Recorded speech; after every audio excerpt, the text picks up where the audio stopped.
마음아, 넌 누구니? 나조차 몰랐던 나의 마음이 들리는 순간. 내 마음은 왜 이럴까? 마음, 넌 누구니? 내 마음을 알 수 없어서 늘 힘들었습니다. 저를 가장 힘들게 한 건 남이기보다 상처 잘 받고 걱정 많고 늘 불안한 저 자신이었습니다. 내 마음은 왜 이럴까? 내 마음을 모르니 늘 감정이 상하고 가족과 타인들과의 관계는 힘들었습니다. 내 마음은 나라는 존재, 거대한 우주를 움직이는 뿌리인데 스스로 외면하고 무시하고 억압하면서 살아온 탓이었습니다. 마음의 존재에 집중하고 내 마음을 발견하면서 내가 왜 힘들고 아팠는지 비로소 알게 되었습니다.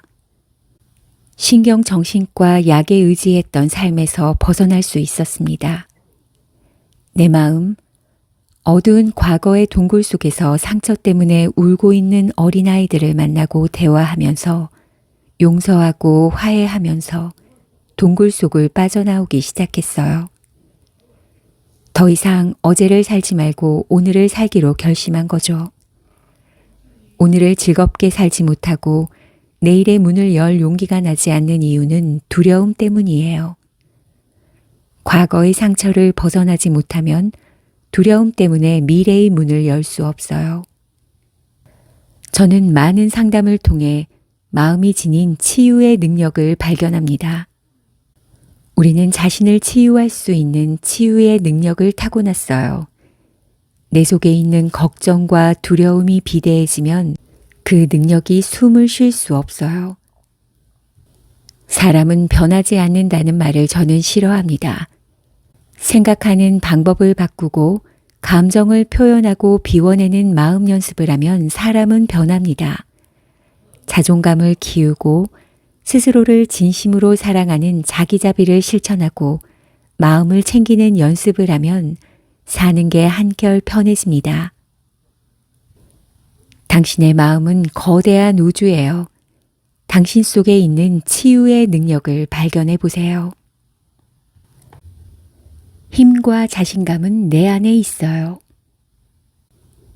몸은 눈에 보이기에 보살피기 쉽지만 마음은 보이지 않기에 늘 뒷전으로 밀려납니다. 나 지금 너무 힘들다고 아프다고 용기 내어 호소하면 의지가 약한 사람으로 치부되죠. 솔직하면 솔직할수록 미숙한 사람, 엄살이 심한 사람 취급을 받아요. 가장이라는 이름이 붙은 사람들은 그런 면에서 더 억울합니다. 숨어서 울 수밖에 없어요. 나는 왜 이렇게 심약할까?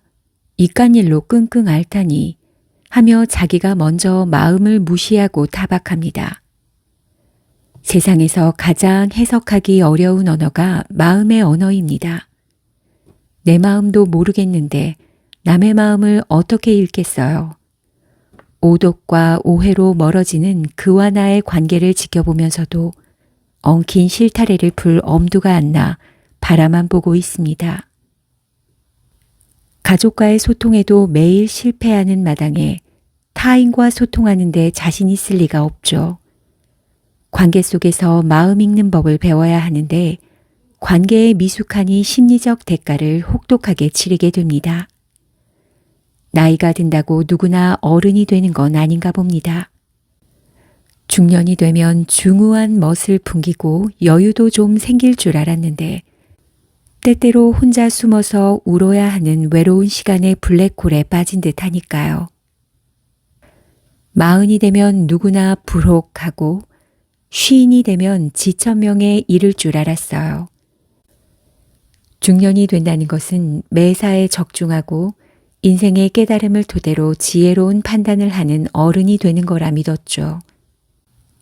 이제 잘 늙고 싶다는 생각이 듭니다. 신중하게 말하고 행동하며 가까운 벗에게라도 믿음을 줄 수 있는 사람으로 나이 들고 싶어요. 평온한 마음을 유지하면서 지혜로운 어른이 되도록 말이에요. 재소자를 돕는 봉사를 하기 위해 40대 여러 명이 종종 모임을 갖습니다. 프로이드가 말했다잖아요. 항상 자신에게 정직하게 살아가는 것이 인생을 사는 훌륭한 태도다라고요. 안 아픈 척, 잘 사는 척 위선 떨지 말고 나 자신에게 정직해지자고, 아프면 아프다 하고 힘들면 힘들다 말하기로 했어요. 내 마음을 건강하게 지키면서 나이 드는 게 멋지게 늙어가는 것 아니겠냐며 용기를 낸 것이지요. 결혼을 안 한 사람, 못한 사람, 이혼한 사람, 별거 하는 사람, 결혼했으나 아이가 없는 사람. 흔히 평범하지 않다고 말하죠. 하지만 평범이란 무엇일까요? 사람들을 모두 모아놓고 그 삶의 평균치를 구해서 잣대로 삼으면 폭력적일 수 있습니다. 남의 이목이라는 잣대로 나를 평가한 결과이기에 아무런 의미가 없습니다. 그렇지만 완전히 무시할 수 없어 스트레스를 받곤 하지요. 우리는 남에게 말 못하고 혼자 끙끙 앓던 고민을 털어놓으면 다른 아픔이 다가와서 위로하고 용기를 줍니다. 그거 별거 아니라고, 나는 오히려 내가 부럽다고, 어려운 문제 아니라고, 해결할 수 있다고, 너는 꽤 잘 살아왔다고, 오늘까지 우리 참 잘 살아왔다고. 그러다 보면 내 안에 원래 있었으나 억눌려 있던 자신감이 꿈틀거리는 것을 느낄 수 있습니다. 우리는 헤어질 때 항상 손뼉치며 이렇게 인사합니다. 오늘까지 참 잘 살아왔습니다. 애쓰셨습니다. 정말 멋져요. 작은 목표를 자주 세우고 성취하는 기쁨을 맛보세요. 습관이 몸에 밴다라는 건 그 행동을 하지 않을 때 더욱 힘든 상황에 처한다라는 뜻입니다. 몸에 밴 안 좋은 습관을 버리고 내가 바라는 좋은 습관을 유지하는 기억세포를 만들려면 어떻게 해야 할까요? 첫째, 막연하게 큰 목표를 세우지 않습니다. 실천 가능한 하루 목표량을 최소한으로 정하고 조금씩 성취해 나가는 것이 좋습니다. 둘째, 습관을 바꾸려면 같은 행동을 3주 동안 매일 해야 합니다.